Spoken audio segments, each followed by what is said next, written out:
thoughts and ideas and attention around this area. So we're happy to have 15 chapters in our book volume, and the chapters cover a broad range of topics. So some address the societal drivers that underpin this transition, others analyze the technological trends that we're seeing, and others look closer at the governance strategies and approaches. We're now in the latter stages of the book project, so we anticipate publication of the end of 2024, early 2025. So keep an eye out for that, and also keep an eye out for the next couple of sessions, which will feature other authors talking more about their chapters. So yeah, that's all about that. Back to Zibo. Awesome, thank you, Amy. So our first speaker will be Dr. Marisella Ouma, and her title for the book chapter is Harnessing Intellectual Property in the Digital Environment for Development in Africa. Is Africa ready for the party? So just before I hand over to Dr. Ouma, I just want to give a brief introduction by her bio. Dr. Marisella is an advocate of the High Court of Kenya with over 25 years of well-rounded experience in law, specializing in intellectual property. She has been involved in various research projects on intellectual property, innovation, and governance, and is widely published. She holds a doctorate in intellectual property from Queen Mary, University of London, an LLM from Stockholm University, and an LLB from the University of Nairobi. She is currently the Deputy General Counsel at the Central Bank of Kenya. Maybe a round of applause as we welcome her. Over to you, Dr. Marisella. Good afternoon. I trust you can hear me because you had done some testing before. I'm actually very happy to be part and parcel of this Tayarisha program.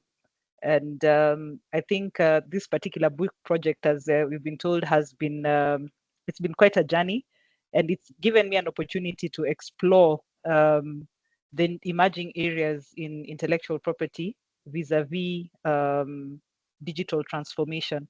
So Amy, if you don't mind, you can start the slides, then I can proceed. Okay, we'll share them just now. I think we're having a little bit of a network. Not a problem. I can begin as we wait for the slides to load. So basically, I think one of the things that has talk about including more women in the pomp and pageantry, but why not something more far-reaching? Okay,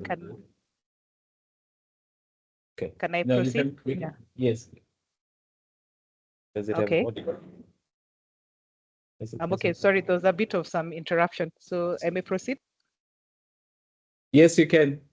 Okay. So basically, I think the main thrust of this particular book chapter is to look at how the different interruptions, digital disruptions we are talking about in the digital environment are affecting intellectual property, and how we can be able to harness this particular IP and the different strategies to ensure that we commercialize the IT.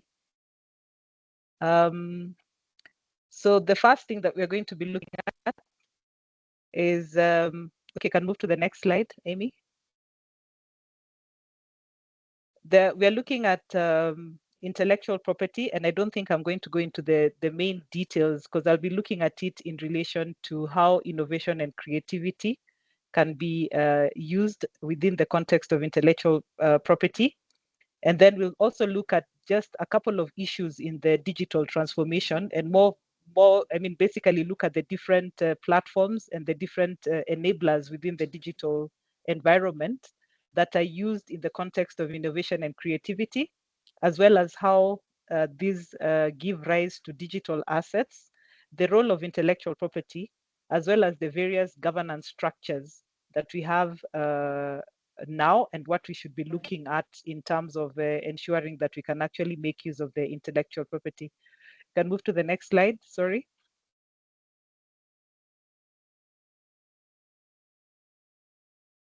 Next slide, please, Emmy. So one of the things that we have to look into is that the rapid pace of digitalization has basically ushered in an era of unprecedented innovation and creativity. Just looking at this particular statement, you find that I keep telling people that when we are looking at development in terms of the various issues we're looking at for a very long time, like let's say in the last part of the 20th century, everything seemed to be moving at a snail's pace. So for instance, if I just take an example of communication, we used the telephone for a very long time, the landline and everything. Then in the last 20, 25 years or so, everything has moved really fast. So the convergence in technologies has basically created so many disruptions to the point whereby we're basically using just one particular piece of equipment, or one tool or one platform for us to be able to do everything that used to be done before in the digital environment, in the non-digital environment. So there's a lot of innovation and creativity. And most of this innovation and creativity is giving rise to non-traditional forms of assets and non-traditional forms of issues that we have to sit and think about. How do we deal with them in the digital environment? Next slide, please. Next one. Sorry, that one should have. Yeah. So you find that when it comes to intellectual property, when you're looking at all these issues, there are issues of existing governance structures. What are the structures that you already have? And more often than not, when you're looking at IP, technology, creativity, and innovation always seems to have a head start. So it moves faster than all these things. So when it comes to the governance structures, we always have to play catch up. And some of the things we're going to discuss today is how is it that we can provide an effective but balanced protection of emerging intellectual property assets, and what are the policy considerations, because basically that's what we'd be looking at. So you have the existing governance structures. Are they suitable for the kind of IP that is coming up?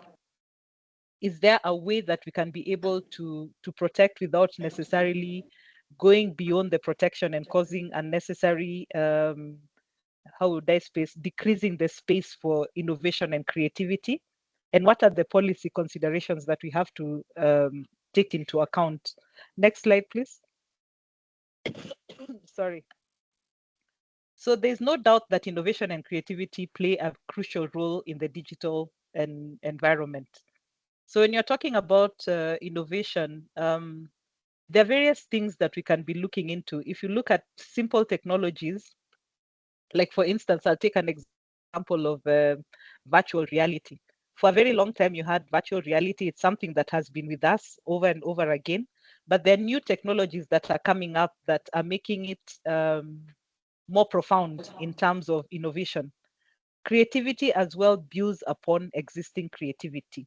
So you find that because of the convergence of technologies in the digital environment, when it comes to innovating for purposes of development, there are so many things that are coming up. For instance, if I take an example of fintechs, when you have fintechs in place, and I think there'll be a further discussion on that, when you're looking at fintechs, when we started off, if you just look at the previous way of money transfers or just basically dealing with issues in the financial space, you find that that has changed. From my phone, I can do practically anything within the financial space. So for instance, I can transfer money, I can buy government bills and bonds, I can pay for my bills, I can anything that needed to be done from the comfort of your phone. You can do practically everything, from banking to whatever it is that you're looking. So every single day, as opposed to before, whereby innovation would take a very long time before something comes up, it's something like you have a technology, that an application that you're using today, and probably in 3 months time it's been overtaken. There's something else that has come up, and we need to be able to know how to deal with it. So of course this has led to the creation of various intangible assets. Some of them include issues like the non-fungible tokens, things which ordinarily we wouldn't have dealt with. And these are the things that you're looking at in terms of the governance structures. What exactly needs to be done to ensure that we are able to maximize on these particular issues? Next slide, please. When you look at what the World Intellectual Property says, I think many times we look at intellectual property as something that ends up acting as a gatekeeper in terms of innovation and creativity. Sometimes it's seen to be able to consolidate and guard property as opposed to allowing for development. So you find that basically it's just one of the mechanisms that you use. It's basically used within an entire ecosystem. So you cannot just use IP on its own.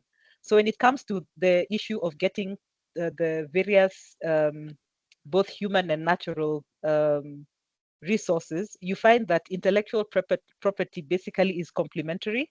And actually, to some certain extent, you can look at it as supplementary to the various efforts that you're looking. So basically, we need to look at intellectual property as a tool for economic growth, more so with the disruptive technologies that we are coming across in the digital environment. Next, please. So basically, I'm sure quite a number of you are familiar with this. You've come across the copyright pattern. So when you're talking about copyright, you're looking at basically the mobile apps. When you're looking at patents and everything, you can look at the fintechs as well as other issues. There's one particular example that I'm going to discuss today. Then you have the trademarks, basically the identifiers, the industrial designs, utility models, and geographical indications, just to name a few. So the question is, how do these actually play within the digital environment? I think when I started doing this particular research, my tendency, or rather my bias, was towards looking at copyright in the digital environment, patents in the digital environment, trademarks. But what I wanted to look at in this is actually how we can harness these existing rights, and if there's actually any other right that needs to be looked into for purposes of creating intellectual capital, which can now be used to spur development, and more so in relation to the new intangible assets that are coming up within the digital framework. Next, please. So basically, if you look at it from that particular perspective, you'll find that intellectual property is basically deemed to be an incentive for creativity and innovation. So they say that by virtue of the fact that I grant you, like for instance, if I give you a copyright on your application, it's deemed to give you an incentive for you to create more, maybe come up with more applications, by virtue of the fact that it creates a property in that particular area, and you're more likely to know that you're likely to get returns, because once you have a property that has been created out of this particular copyright and it's protected, then you know you can actually commercialize it. The same thing when you're looking at patents. The issue of the protection that you're being given, you know that you can actually use it as a tool for purposes of creating intellectual capital. So the IP that is granted is deemed to provide an incentive for you to create more and innovate more. So the IP regime in Africa it's basically a multi-layered tapestry of national laws, policies, practices, as well as regional agreements and protocols. So it's interesting that in the IP has basically been territorial. So basically, if something is protected in South Africa, unless it has, like if it's a patent, unless I've taken out patent protection designated under the WIPO system to cover certain countries, you find that it is very territorial. But basically, these are some of the things that are being challenged in the digital environment, because as you all know, as much as we can control access in different countries, the digital environment, the internet, is basically deemed to be borderless. So these are some of the things we need to look into, whether they're challenging. So you find that the national laws are basically based on the international laws, which provide the minimum standards. So the IP regime, for instance, if I develop something in the digital environment, for instance, if I have a non-fungible token, which has been created by an artist or someone in Kigali, what happens in terms of intellectual property? Given that the intellectual property, you might find that the laws, as much as you have the minimum standards, you might find that probably it's been created in a country which doesn't necessarily have the minimum standards, but those are few because I think almost all of us are members of the WTO. So we need to be able to see how we can actually harness that particular IP and be able to use it for purposes of growth. And then in the era of the African Continental Free Trade Area, African Continental Free Trade Area, we are looking at it beyond just the national borders, but we're looking at Africa as the entire market. Next, please, Amy. So you find that the push to have greater protection of intellectual property rights is basically as a result of the ever expanding global trade. So for a very long time, I think most of the countries that we come from within this particular region were net consumers. So we were forced to deal with IP from the consumer perspective. But as time has gone by, you find that we are becoming producers. So we are creating our IP, and more so in the digital environment. So as I say, there's so much that's coming out in the digital environment, and this is something that we can capitalize it. So you find that because of digital transformation, if you look at the internet trends and everything, you find that there are some countries which have up to 98% internet penetration within the country. Access to the internet is much easier. Smartphones have basically changed the way we do and creation of these digital assets. So you find that these are driven by advanced technologies such as the 5G, the Internet of Things, virtual and augmented reality, as well as artificial intelligence. Can I move to the next slide, please? So basically, if you're looking at digital transformation, we're all very familiar with this. We're just looking at the adaptation of new processes, business models, as well as new technologies in the digital environment. And that is what will lead me to the next slide. So some of the challenges that come about with all these disruptions, just the basic concepts of intellectual property. So for instance, if something that has been created by artificial intelligence, and you know what basically artificial intelligence does, take an example of a large, a creation of not even just artificial intelligence. Let me take an example of a large language model. So we take an example of ChatGPT, and I tell ChatGPT, please write me a paper on intellectual property in Africa. And then it basically just goes pulling everything from all over the place, and then I get the paper. So whoever requests ChatGPT, chances are the paper is going to be exactly the same. So the question of you're challenging issues of originality, and this is now basically one of the issues that you're dealing with in law and governance. Then the authorship, when you're looking at artificial intelligence, who exactly is the author? For quite a number of countries, the jury is still out, because when you're looking at the author, you find that they take it to be the natural person who did it. But when you're looking at artificial intelligence, there's the argument that yes, artificial intelligence, we have a human face behind it. But as you can see, when you're looking at the large language models, they're moving further and further away from immediate human intervention.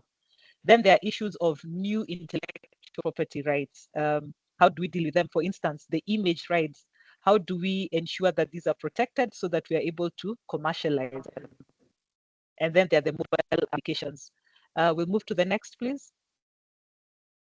So with all these things that are coming up, and I think this is basically where my chapter is dwelling on, is the creation of digital assets. And one of them is the non-fungible tokens. So these have been created, and they were not envisaged in the, what do you call it, in the previous IP regime. So how do we deal with them? How do we deal with big data? Because data, you find that in quite a number of jurisdictions, data as such does not enjoy protection. So you'll find that the EU has a Data Protection Act, and basically it's on issues of commercialization. So data has become one of the big things. How do we mine the data? How do we? And there's a lot of data that is coming up from Africa, and I think it's something we can use for development. Then we have the AI generated works. I mean, those ones are just posing a very big problem. But again, it's how to navigate these particular minefields that are brought about by the AI and see how best we can utilize intellectual property if necessary to commercialize and maximize out of this. And then, of course, image rights. These have just been growing because before you'd have a photo, you'd be very specific as to where this particular image would be used. But right now you find that this is a new area that has emerged, and there's a lot of it. It doesn't matter because before it would be on issues of someone had to be a celebrity or a very well-known person. But of course, with the social media that you have, TikTok and everything, someone can become an instant sensation and everything, and people will be tempted to use that. Next slide, as I wind up on this one. So over the years, I think our focus has been to establish the infrastructure. So it's basically time for us to put in place support, to put these particular tools, because we have them. We have the tools to support the economic objectives. We currently do have very strong IP regimes, but that we have not quite maximized them. So the digital environment provides us an opportunity to harness IP for economic development. Next, please. So you find, I'll just give you one example so that I can wind up so that you can have more time for discussions, is the use of intellectual property and AI. So this is an example of what we call the DABAs, the device for autonomous bootstrap of unified sentience, which is used to, basically it's an AI tool to use to generate other inventions. And this is an invention that is basically from South Africa.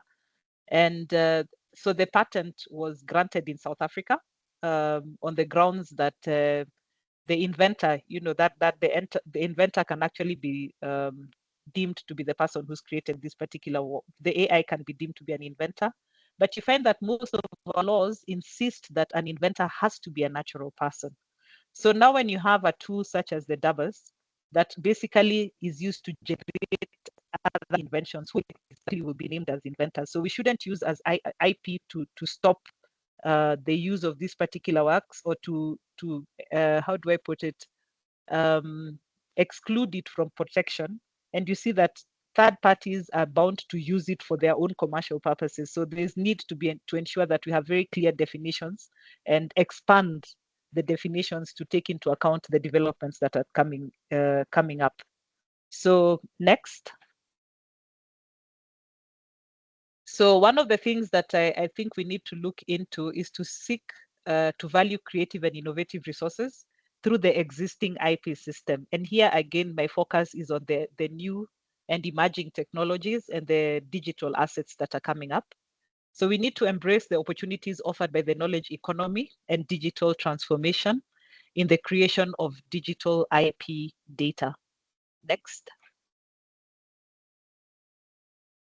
So all I can say is that digital transformation facilitates emerging intellectual property as well as the intellectual property assets. And the governance structures in Africa need to be updated to accommodate these changes so that we can harness intellectual property for development. And I think the next one should be the last slide, I think. So the question there, I had asked whether Africa is ready for the party. And I think from my chapter, Africa is actually preparing for the party. So we should be able to put on our dancing shoes and join everybody. Thank you. Thank you so much, Dr. Ouma. Okay, I think before we proceed, we'll just open it up to a few questions around the room and online. So you're welcome to maybe put up your hand online or put up your hand in the room if you have any questions. Otherwise, we could just easily move on to the next presentation and then we'll have questions asked after. But we are open. Yes, Siwe. So there's a question in the room. Yeah, go for it. Project.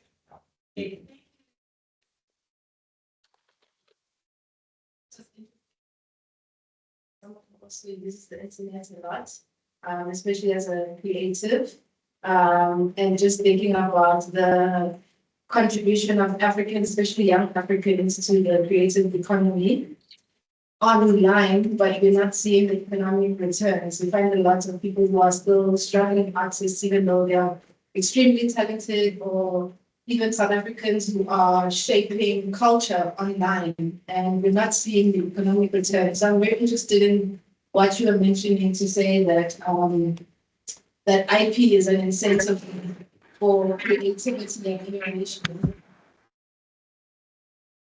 So my question is really, how can we harness that space? As someone who's not really familiar with this area of intellectual property, how can you empower yourself, especially as a young person entering into that space, to really harness that innovation and creativity, as you're saying, for economic growth? My second question is about that other patent that you mentioned. I think you said it's they use the device for autonomous bootstrapping. I wasn't surprised when you said it was patented in South Africa, because yet again, there's a lot of talent here. But how does someone, I'm just imagining the person who created this as well. I'm sure the intention was for us to enable other people to create innovations through their innovation. So how do you govern around that? Like what, because the intention of the creator was to make that accessible to everyone. But like you're saying, an innovation is only regarded as a natural person who's innovating. What if, how does that governance aspect work with the intention around it was to make it like open and enabling other people to create, but then now the laws around intellectual property say that it must be a natural person. And where can we find access to that? Is it accessible? How do you gain access to that space? It's the first time I'm hearing this platform. Thank you. Yeah, I think you can go ahead, Dr. Ouma, and answer. Okay, thank you very much. I'll start with the second question, the one on doubles, because when you're looking at IP protection over there, you'll be looking at it actually at two levels. So there's the first level whereby you have the person who created doubles, and he or she basically has intellectual property in that particular creation, the doubles system itself, the one that actually enables other people to do so. Then after that, you move to the next level, whereby this enables other people to create something else or to innovate. Like it gives you an opportunity, a platform. So the platform on its own is already protected. But what it enables now the other innovators and everything is for them to come up with something else. So whatever the other people create over there would also be entitled to protection under intellectual property. But then again, one of the things that we'd be looking at in terms of IP, it's not just so much about stopping other people from getting access, but it also enables other people to use it. And I guess this also comes in the process of what you call the open licenses. I'm sure you're very conversant with the open source system. It's still based on IP. So you find that the license that you're granted is, you're given the license whereby you can actually invent, you can actually create something, come up with something new, and this thing will still enjoy protection, but then probably there'll be conditionalities that whatever you create should also be used under certain circumstances and stuff like that. So there are various ways within which you can actually capitalize or commercialize on this particular work. So it's not so much just shutting out everybody, but also giving other people the opportunity to create and create other works which can be used. Then on the other issue of harnessing creativity, I think the current the disruptions that we've had in social media have made things so much easier. I'll just give you an example. If you're a creative, I'm also a creative in my other life. There's this, let's say, especially TikTok. TikTok seems to create a platform for people who ordinarily would never have been able to, crack that particular ceiling in creativity if we were to use the traditional means. Like, for instance, if I'm a musician, I have to go through Universal. If I'm a, what do you call it, an IT expert, I have to go through one of the big conglomerates. So it actually offers you first and foremost the platform. So you cut off almost all the middlemen and you're able to put out your things. And then it's actually the people out there to decide what to do with it. And there are various ways within which, because it's copyright protected, because you find that if you're a creative and you've uploaded something on TikTok, there are all these other restrictions that you have.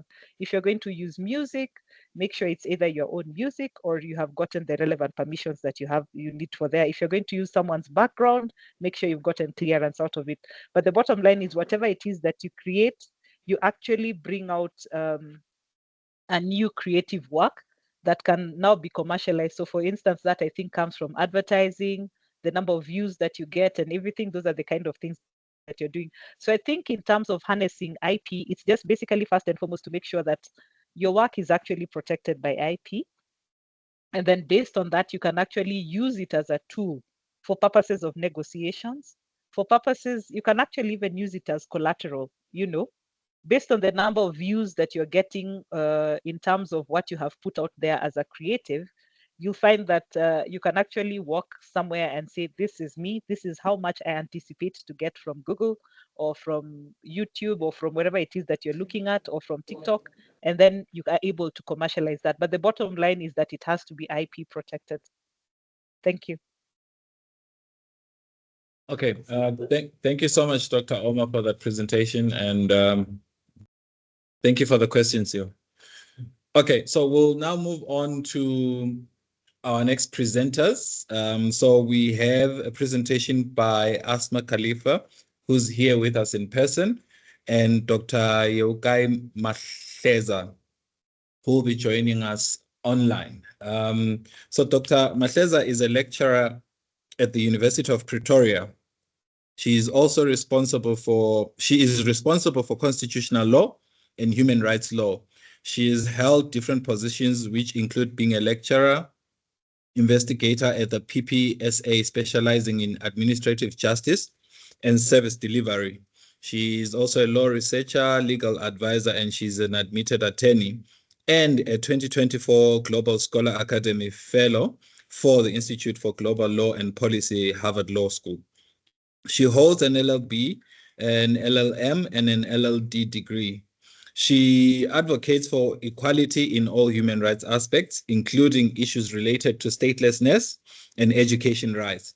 This has seen her being part of the African Peer Growth Network, a platform that creates spaces and enabling environments for African scholars to share research that can contribute to the development of Africa. She also served as a director, co-president of an NPO called Ubuntu Academy of South Africa, which was established to provide access to education and advocate for quality and equal education for children from disadvantaged communities. Asma Khalifa is currently a lecturer at the University of Witwatersrand. She lectures in competition law and contract law.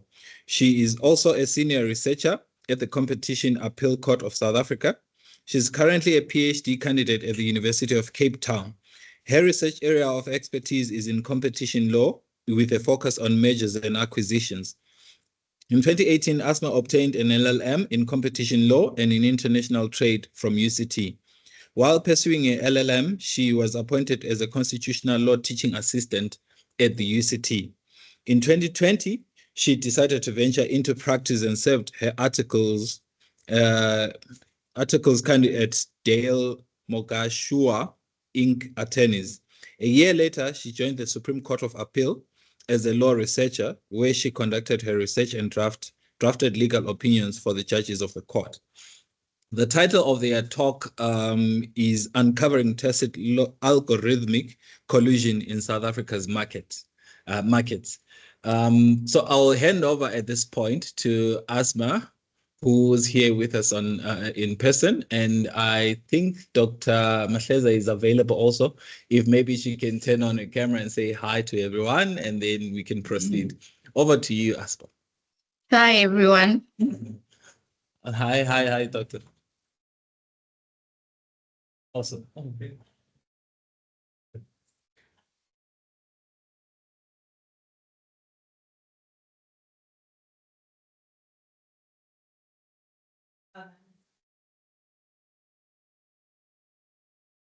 So Dr. Mahleza and I were both researchers of the SCA, and I was looking for a long question. And every day I would just go to the internet, look around the internet, and go down to our office and tell them what I found. Who has discounts, what color I want, and all of those fine things. And the conversation eventually led to me finding a 40% discount on a leather jacket. And when we found this 40% discount, we saw something strange happen. All the firms on Collusion that were offering similar leather jackets had kept their price to the one that I was hearing for. And so the conversation between the two of us was, your algorithm is great and they have exposed me to this level of discount, but why do all the firms have the same price? Can firms use algorithms to engage with me? And so then we've got a call, so this call for the papers, and we well, let's figure it out. Can firms use algorithms to engage in community? And the answer is yes. They can, and our paper now looks at, is our competition sufficient enough to not only uncover algorithmic, but can we regulate the different forms of algorithmic? So I'm going to start by first explaining what Collusion is. Okay. Okay. So that's. So at least they can put face to the voice. And it's a beautiful face. Okay.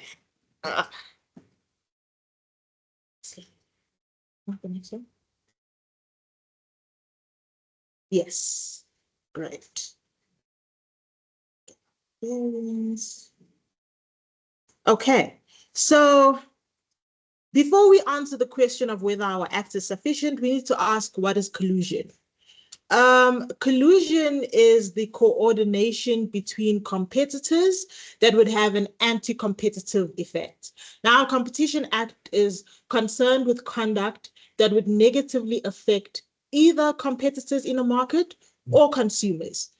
And when we look at collusion, what we're concerned about is that competitors can come together and decide that they are all going to charge the highest price on a product to get profit maximization. And collusion is generally sustained.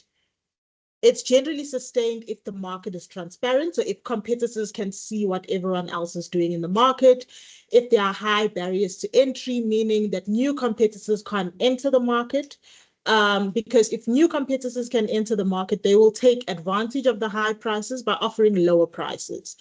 And if we have less concentration, meaning we have fewer competitors in a market. If we have fewer competitors in a market, it's easy for the remaining competitors to come together and come up with the profit maximization strategy. And lastly, if competitors frequently engage with each other, then collusion is easily sustainable, because then competitors can come together and decide what is our profit maximization strategy. They can monitor each other to monitor adherence to that strategy, and they can decide on the punishment for any firm that deviates from that strategy. So they can retaliate. So if a firm decides to deviate, they can quickly come together and decide, how are we going to punish the deviating firm? So those are the things, those are the conditions that sustain collusion. But collusion is only sustainable under the right market features.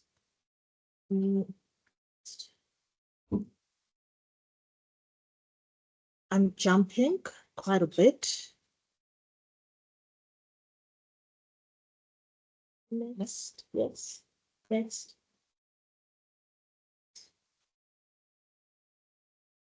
No, we're far. We're quite far. Okay, yes.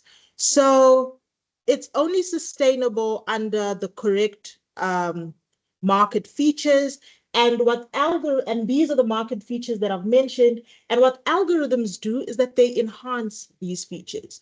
We know that algorithms are great at collecting and storing information. So competitors that use algorithms are able to determine what other competitors are doing in the market quite easily and almost in real time. So that makes the market more transparent. And it also allows for competitors to engage with each other faster.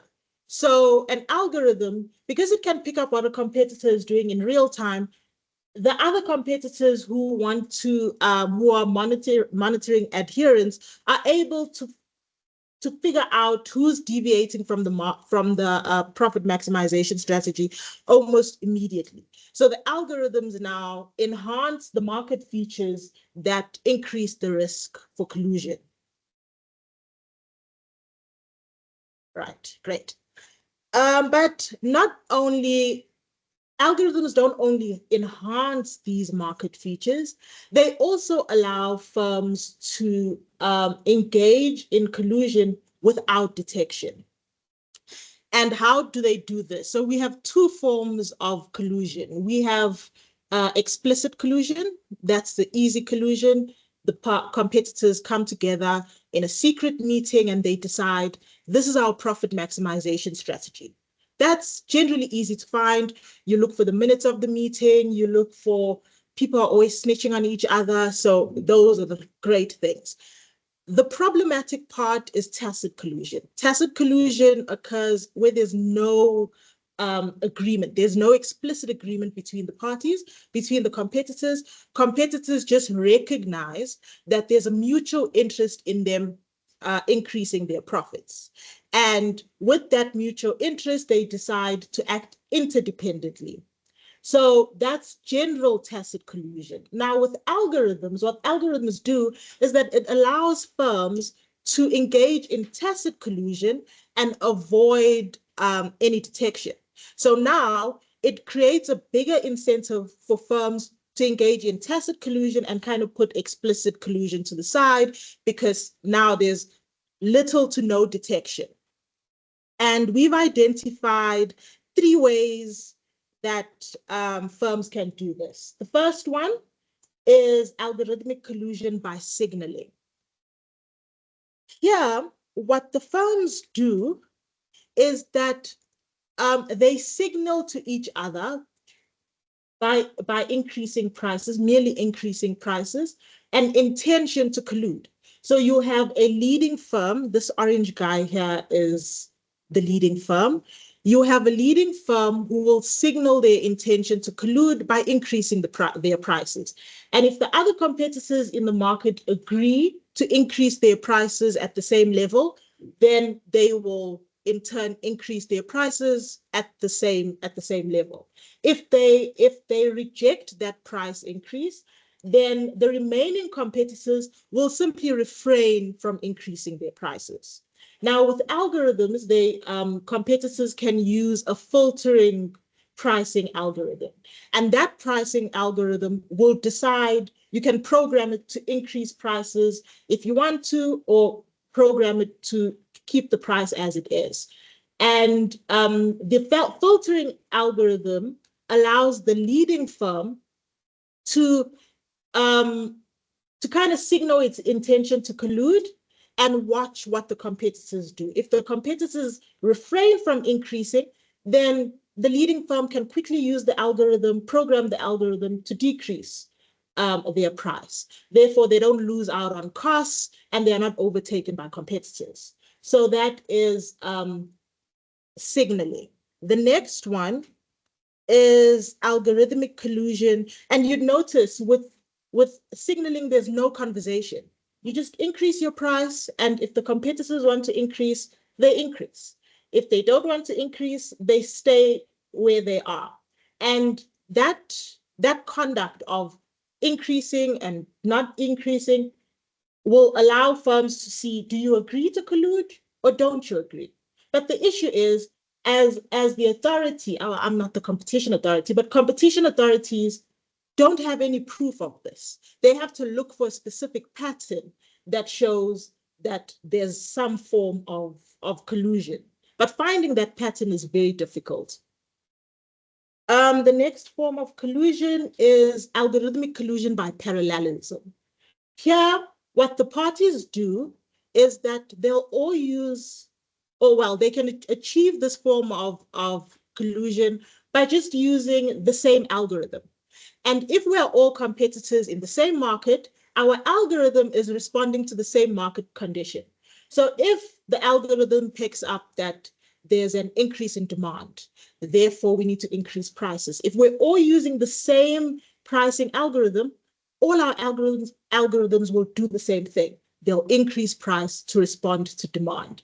If something like COVID happens and the sale of masks is much limited and there's a rush for masks, the algorithm will pick up that change in market condition and all our algorithms will follow in tow, and we've achieved collusion without speaking to each other, without doing anything. All we do is tell our algorithms to respond to the same conditions.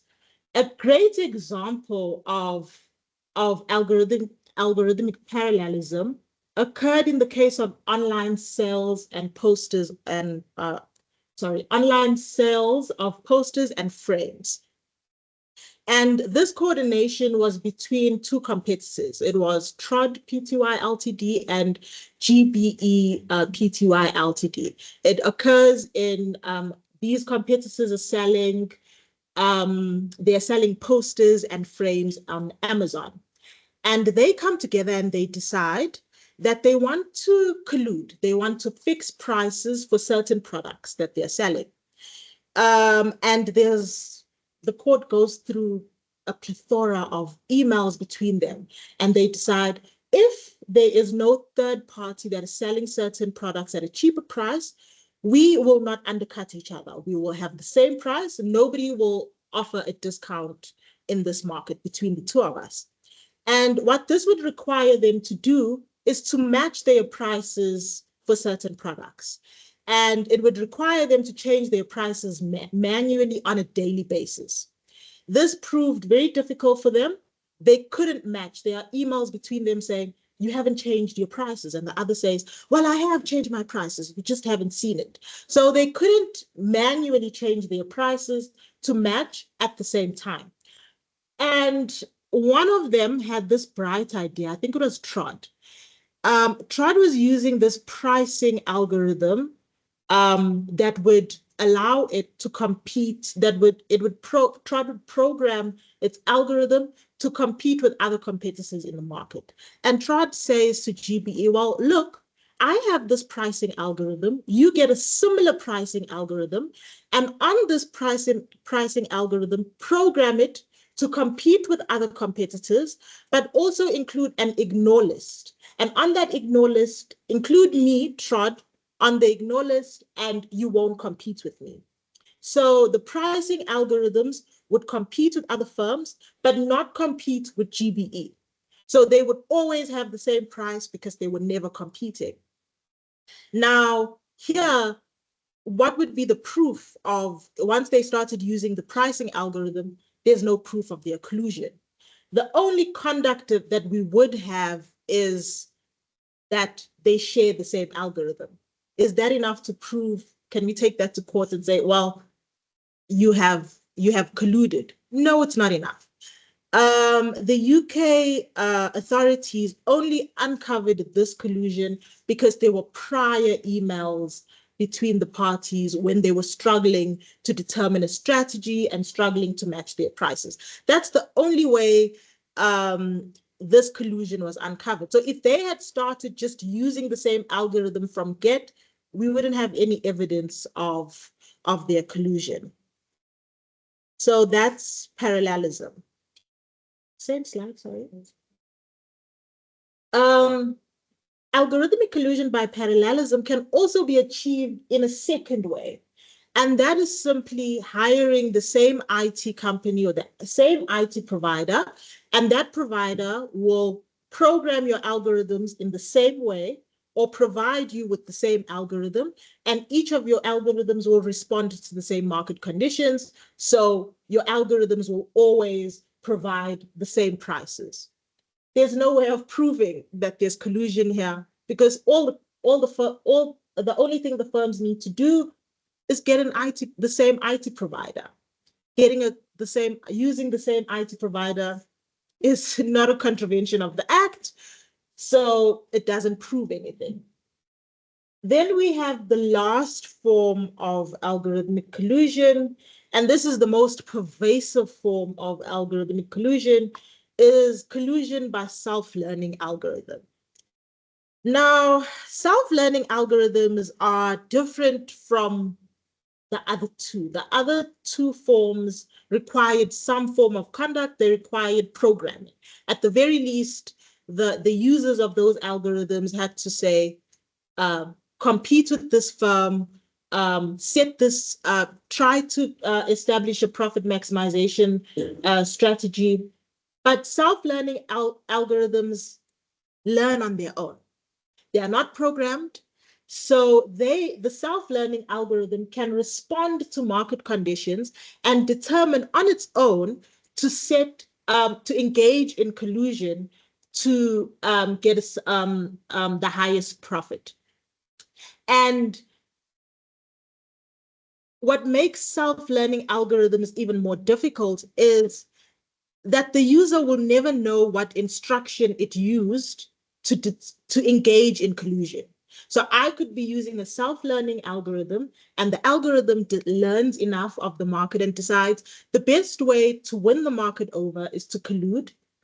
But as the user, I can't track that the self-learning algorithm has colluded, nor can I determine what rules it has used. And because I can't determine what rules it has used, as a user, I wouldn't be able to impose a no anti-competitive rule. So I wouldn't be able to tell the self-learning algorithm, do not engage in anti-competitive conduct. It does its own thing. It won't have a history of how it did it. You won't be able to trace it. It just colludes. Now, as a firm in a market who has decided that collusion is the best way to win the market over, it would be in my best interest as the firm to use algorithms, because I can engage in collusion, obtain highest profits, and avoid detection. But I can go further and use a self-learning algorithm, and my hands are clean. I'm away from the site of collusion, and all I need to do is point the finger at the self-learning algorithm. Now, that's the issue. Algorithms make tacit collusion easy, very easy, and it makes detection of tacit collusion extremely difficult. And the question is South Africa ready? Does South Africa have the tools to uncover tacit collusion and to regulate it? And the answer is yes and no. When we speak of detecting algorithms, our act, the Competition Act of 89 of 1998, is quite great. We have quite enough tools to uncover tacit collusion. Germany's Competition Commission, I think they call the Monopolies Commission, has said before authorities decide to regulate tacit collusion, they must understand how algorithms work. And South Africa has provisions in its act, I think it's section 21 of the act. Hold on, let me just double check.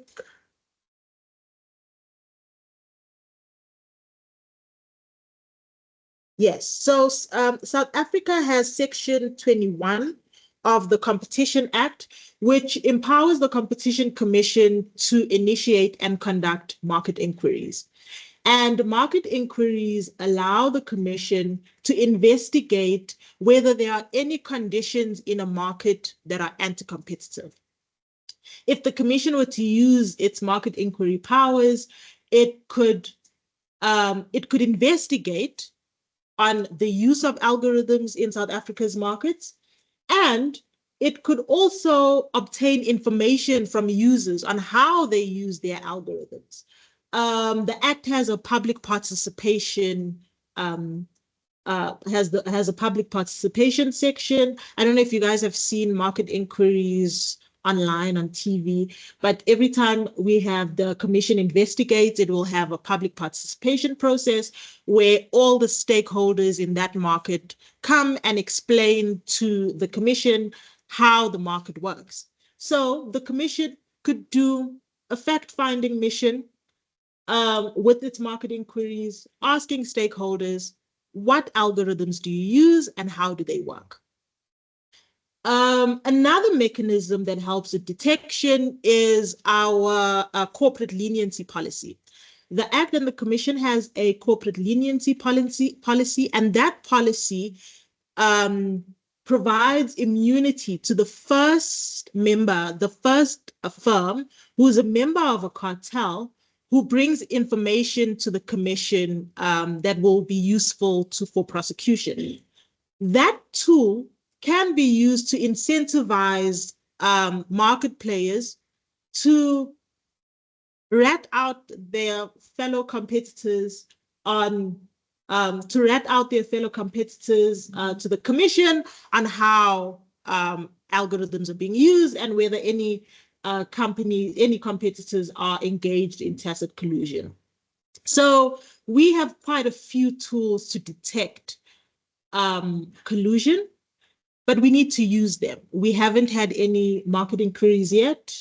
We haven't had anyone ratting out competitors using the corporate leniency policy. The last question is, does our Act actually regulate tacit algorithmic collusion? And the answer is, again, yes and no. So the first two forms of algorithmic collusion that I spoke of, signaling and parallelism, is covered by the Act. And it's covered by Section 4 of the Act. Section 4 prohibits collusion. It describes collusion as a restrictive, prohibited practice. And it states that any concerted practice that has anti-competitive effects is prohibited. A concerted practice is conduct that results in tacit collusion.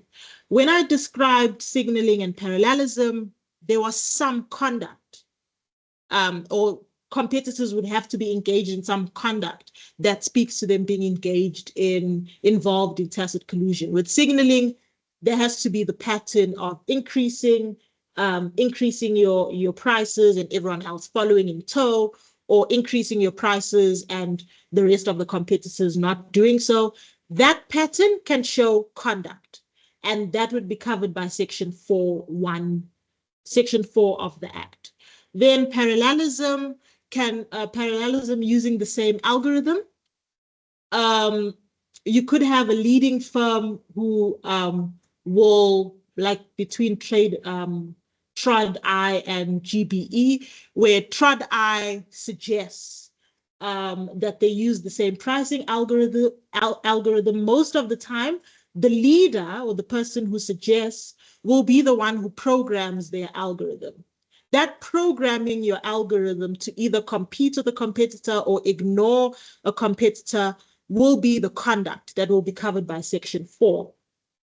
The problem, and this is the gap that we find in the Act, is that collusion by self-learning algorithms are not covered by the Act, because self-learning algorithms don't produce a conduct. We can't, the algorithm operates on its own, and we can't find proof of how the algorithm has worked because it changes its pattern. It's not traceable. So what evidence would we use if we were to prosecute self-learning algorithms? We wouldn't have any. that would mean that it's not covered by the Act. That would mean that if I'm a competitor who wants to benefit from collusion, it would be in my best interest to use self-learning algorithms, because there's no way that authorities can detect such collusion. So what the competition authorities need to do, what our legislature needs to do, is fill that gap, to either decide whether self-learning algorithms will be, whether the use of self-learning algorithms will be allowed, or to determine ways in which to detect collusion by self-learning algorithms. But in doing so, the authorities must also take heed of the fact that over-intervention might stifle innovation. So that's one of the gaps. Another gap comes in the collusion by parallelism. The Act does not impose third-party liability. So when we speak of a IT company that programs an algorithm to collude, the Act doesn't impose any third-party liability. So such an IT company can go scot-free. But Germany's Monopolies Commission says, well, maybe competition authorities should consider imposing third-party liability. Maybe authorities should force IT companies to develop algorithms that won't engage in collusion, and if they do develop algorithms that engage in collusion, then such IT companies must be penalized. They will be in contravention of the Act, and they must be penalized. We are not sure yet whether our Act can go that far, but it's a great area for further research, which we are looking into. So those are the issues that we found. I'm just going to turn to my colleague, Dr. Mahleza, who will just conclude, and then we'll take questions. Good day, colleagues, once again. Mine is to just conclude and highlight the main points in our presentation. And from what Asma has just presented, we can see that the intricateness surrounding algorithms has the ability to subject markets to collusion. But this is not to say that the competition authorities should be weighed down by the challenges that have been highlighted throughout the presentation, such as algorithmic collusions being difficult to prove because they are difficult to understand and leaving little to no trail of the collusive activities. This means that competition authorities should find proactive ways to mitigate, prevent, and avoid collusion. And as our main question, which was whether South Africa's Competition Act contains sufficient tools to allow the Competition Commission to uncover, mitigate, and prevent tacit algorithmic collusion as and when it occurs in South Africa's markets. We found, we made findings, and the four main findings were that the Competition Act contains tools for detection and regulation of tacit algorithmic collusion, but more needs to be done in this sense. And the Commission has, for the second finding, the Commission has broad investigation powers in respect of detecting algorithmic collusion. And these investigation powers are in the form of market inquiries, like what Asma has just explained. And the third finding is that participation processes of market inquiries and the Commission's corporate lenience policies allows the Commission itself to receive information that the Commission would not otherwise have access to. This gives the Commission power to actually know things that they would not, and this helps it to advance if there's any need for law reform. And lastly, our other finding was that because algorithmic collusion involves advanced technology, the Commission must invest in new technologies in order to detect such collusions, because if they don't have the same type of technologies that the firms have, it becomes impossible for them to actually try to detect these collusions. And as to the two gaps that Asma have already mentioned that we have identified, they may actually require legislative reform. The two gaps are that the Competition Act is silent on the third-party liability. That's also something to take home and something to consider. Considering the role of IT service providers in designing and programming algorithms, it may be necessary to impose liability upon them to prevent algorithms being designed with and marketed with collusive capabilities. Because if this is done, like Asma has said, then that means it is easier for law firms to just go and use that because they're not going to be detected. Alternatively, to avoid such far-reaching liability, it may be necessary to limit third-party liability to IT service providers who, with knowledge of specific cartels needs, designs, or programs its algorithms to meet those needs. So that's the first gap that we had. And then the second one is that the Competition Act does not contain appropriate provisions for the regulation of self-learning algorithms. These algorithms are able to achieve a collusive outcome without human intervention and without any trace of its conduct. So the legislature in these circumstances actually needs to consider whether it is necessary to amend the Act to include provisions that deal exclusively with self-learning algorithms. However, if they're going to do that, such reform can only be done once competition authorities understand the type of self-learning algorithms available in South Africa's markets and how they are operated. So if they do this, then they are also able to understand what technology they would be able to use in order to dictate what self-learning algorithms are available in South Africa. And then this would also help if there's a need for legislative reform. And with that, thank you so much.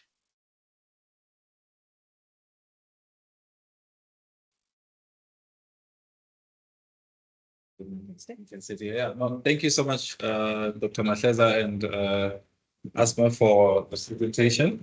I think we'll open it up to questions. If there are any questions in the room and online, and you can make use of the chat space in the online platform, but I will welcome questions at this point.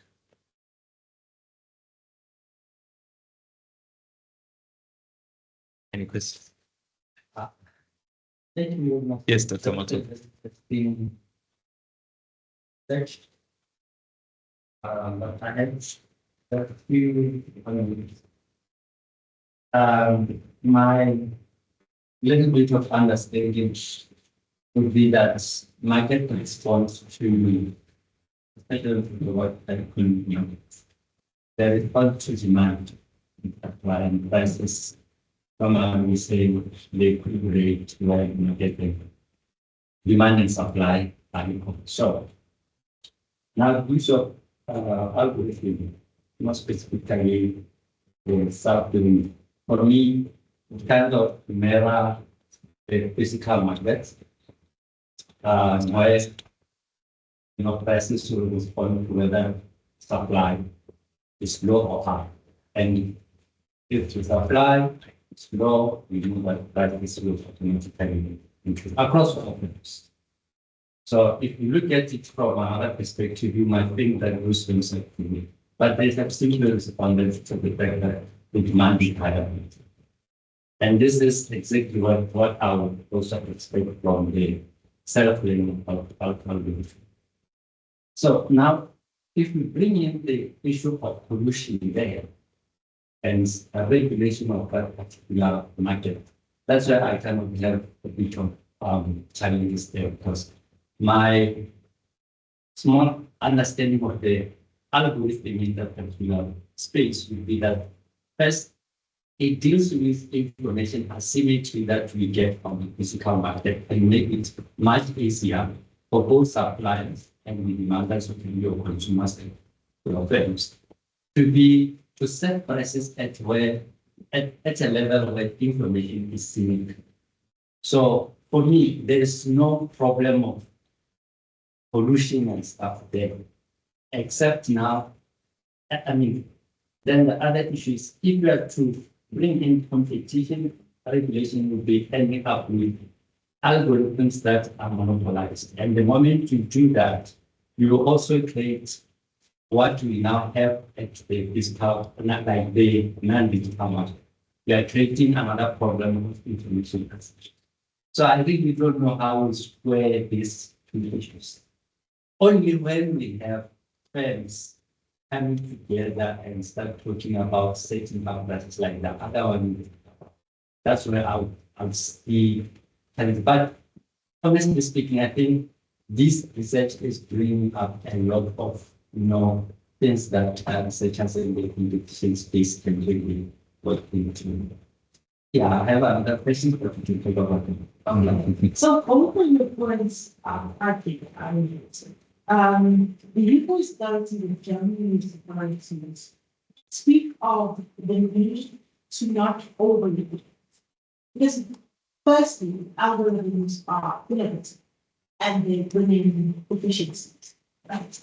And if we want to benefit from those efficiencies, we have to allow them to be in the market. And then secondly, because they're so pervasive, it's difficult to determine whether an algorithm is just responding to the market conditions, or is it responding to competitors' mutual interest of obtaining. So what the Yeukai suggests is that competition authorities must first look at what the market conditions is, because all algorithms will be responding to.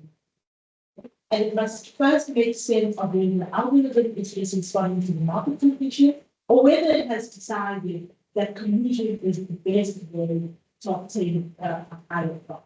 So there's some, we have to be careful to guard against those things.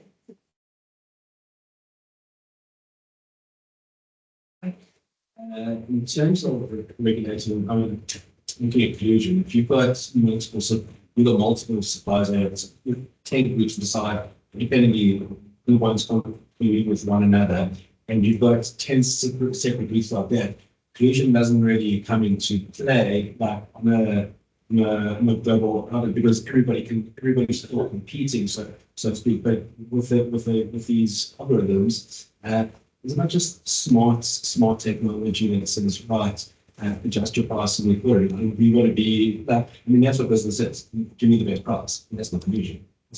Well, So I like sort of a little bit more there. So it's such a double-edged sword trying to do that. And you might pass regulation in South Africa as well. You've got an onerous, extra onerous obligations to regulate your software, but 10 other suppliers and names and jump. How does it? I mean, then you've now be prejudicing one territory and another one will just change your operations to a different territory. Like it creates like tax havens, it creates a push to that. So we'll be stopped when you invest in it and then leave South Africa for as an example. So like I mean it's not much in what the cheats to headlines. Our competition, well, let me start now. We always get accused of this. South Africa is extremely strict in the competition area, and it means that investors move away, right? The reason why is because we're using competition to kind of undo the injustice of the past. If you look at our competition plan is structured, we have public interest consideration and consumer welfare is one of those. So if companies are engaging in conduct that affect consumers, our competition exists. Whereas in other jurisdictions, all those jurisdictions care about is the market working competitive? That's it. So you'll always have that. You'll always be accused of over-regulating, but it's because we have these transformative policies that we want to achieve. And it's worked for us because other countries have now started taking also kind of not over-regulating, but following our lead in terms of these public interest goals. So you see a broader, you'll see greater enforcement in other countries, Canada, the UK, because other jurisdictions are also caring about public interest. But we can never run away from that accusation. too strict enforce investors in the market. Just that we that's where we sort of from an enforceability point of view, who's where you go one thing. I mean, you can have a white like a white back. The term is we develop an AI platform that can be used in multiple ways, just besides to use it in a specific way. So like you move yourself one level removed. Like the developer, I'm going to then be allocating liability for within this type of context. It's because if you say, right, developer, he's not liable, actually, well, I'll take the developer to make a developer to, right, now I'm not 3 steps there, so I'm using AI. At what point? So, I mean, the only way you do it is and say, right, you have a regulatory obligation to say, hey, end user, you need to install a third-party AI monitor to monitor what the AI is monitoring, and then provide a report. Now, that's the caveat. The caveat is we need to avoid overregulation. Yeah. And now for a small business, well, how much is that software then? Is the Competition Commission providing the free software to do that? Yes. It's like someone was saying, besides SARS and besides whatever body I'm affiliated with, whatever, now it's my business is in Amazon. Like now I've got to incur how much? So if you want to do that, it must be a public service software. Yeah.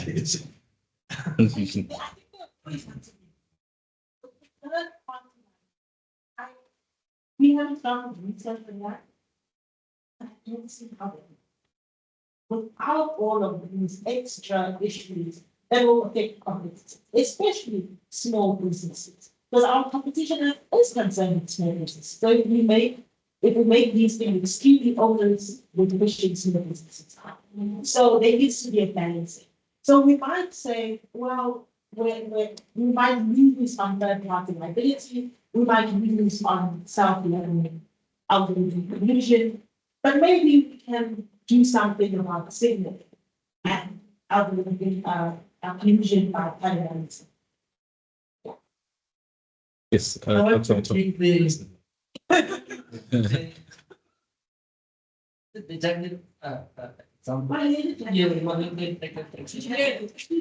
Yeah.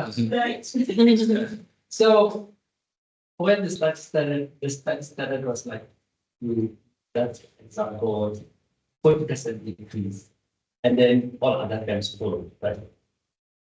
And yeah, they said that was pollution or yeah. So I think for me it gives me the importance of all the algorithm in market and competition and consumer world, because as an institution of competition worldwide, who are mostly interested in consumer world, and 40% definitely increased consumer your wealth. And because of the information asymmetry that has been produced, now information is open to people. Other firms can see what you are doing, and then they follow up and reduce their prices. And that leads to what we sometimes call price wars, because if they don't respond to that, everybody will go to it. So for me, I think it brings about efficiency in the market than other issues of us being concerned about, regulating such kind of market. For me, but I still say it's a very well point. That's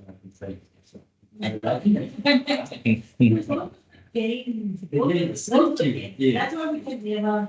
There are some authors who have said maybe let's go with self-learning algorithms. And the answer is you can't do it because there are so many consumer welfare get from these algorithms. But we need to be concerned about tacit collusion where it's happening and not conflate algorithms responding to conditions. So that's why we need to be very strict on what proof can we get that the firm is engaged in collusion. That's what we market. We need to find out what patterns can we pick. There's another in America, there were airline companies that are using this system called the ATP system to increase airlines tickets.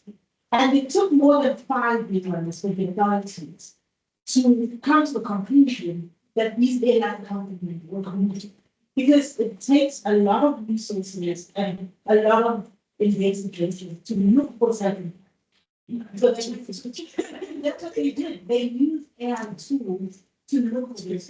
And it's only once they find these patterns, once they find this tool, that they could say we're now prosecuting. You don't say reaction for answers. Waiting for a complaint, or let's target this market or every market and distinguish what things are. Well, I think when it comes to market intelligence, you're looking for certain conditions. So sometimes you'll find, like for example, we recently had a private healthcare. That market intelligence was prompted by the health crisis in private hospital, in the non-hospital sector. Once there's that concern, we ask, why, what is this concern? What brings out this concern? Why the high price? And that creates market intelligence. So we don't just say, oh, whose turn is it next? Okay. Thank you so much, colleagues. I think we can, I don't know if Dr. Mahleza, you have any additions or comments that you might have before we conclude, because some of the conversations we can definitely take offline and continue the engagement from there. Yeah. No, I'm good. I think Asma has addressed them all. Sure. Thank you. No, thank you so much. Maybe one more round of applause for all our presenters. So thank you so much, Dr. Mahleza. Thank you so much, Dr. Ouma. Thank you so much, Asma, for the presentations. Dr. Asma, yes, please. So I'm just going to give a quick update. So we have quite a few events lined up. So the one coming up soon rather than later is the Civic Tech short course. I think we'll share the link online for that one. I think it's starting on the 15th of July, if not the 19th. But I think there's a little bit of leeway for late applications, as would happen with normal degree programs. And then we also have, I'll just quickly, I had all these events lined up so that I can quickly. So we also have the Civic Tech Innovation Network Conference, CTIF, coming up for the 28th to the 31st of October, 2024. We'll also share the link to that. You're welcome to register, attend. We have our CTIN team here with us. I think you can reach out to them here and there to register if you want to participate. Then we can go in that route. We do also have the ISCAF conference coming up, or I was meant to mention the ISCAF before because it's on the 1st to the 4th, but either way, the dates are the 1st to the 4th of October, 2024. So if you're also interested in that, you can go onto our website, register for that. And then if you have any questions related to any of these events, you can reach out to me, and then I can just redirect your query to either our CTIN team or ISCAF team that are organizing these events. Our next Lunchbox series will be on the 1st of August. So in the next 2 months, we're going to focus on having a few of the authors from the CLM book project coming through to present and talk to us about some of these interesting topics. I'm very much vested in the last two, so the previous one and this one, because of the background that I share with these colleagues. I also have a background in law, so I was telling Amy that I'm quite excited that I'm manipulating the system one way or the other. No collusion here, but yeah. So thank you so much again, colleagues, and for participants online for joining us and for being part of this. So these recordings are available on our YouTube channel. I just want to quickly share the links so you can follow us on our LinkedIn, on our X, I almost say Twitter. Yeah. Yes. And then you can just check out our YouTube channel for all of these recordings. So the current one will be uploaded probably by the end of today, and the previous ones are also available for you to have a look, share with your networks. And we are always looking for opportunities to collaborate. So this doesn't have to be the end of the conversation. We can take it further.